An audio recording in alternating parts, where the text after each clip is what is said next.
Back to 9 news.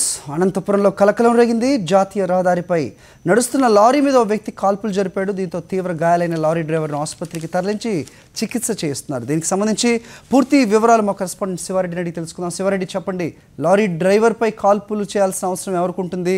ఏమని చెప్తున్నారు? అతని పరిస్థితి ప్రస్తుతం ఎలా ఉంది? పోలీసులు ఏమంటున్నారు?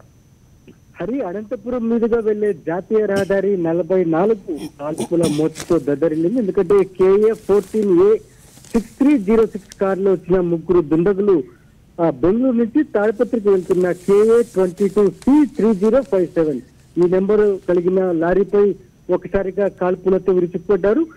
మొత్తం 5 రౌండ్లు కాల్పులు జరిపారు. డ్రైవర్ శరీరంలోకి 2 రౌండ్లు కాల్పులు దూసుకెళ్లాయి. ఆయన పరిస్థితి ప్రస్తుతం విషమంగా ఉంది. అతన్ని బీజాపూర్ జిల్లా చిన్నంగి గ్రామానికి చెందిన రమేష్ గా గుర్తించారు. అతన్ని బెంగళూరు ఆసుపత్రికి తరలించారు. అతని పరిస్థితి విషమంగా ఉంది. ప్రస్తుతం ధర్మవరం DSP వేణుగోపాల్ ఆధ్వర్యంలో విచారణ జరుగుతోంది. దుండగులు ఎందుకోసం వచ్చారు, ఎందుకోసం కాల్పులు జరిపారని దానిపైన పూర్తి స్థాయిలో విచారిస్తున్న పరిస్థితి కనిపిస్తోంది. హరి, ఓకే శివారెడ్డి.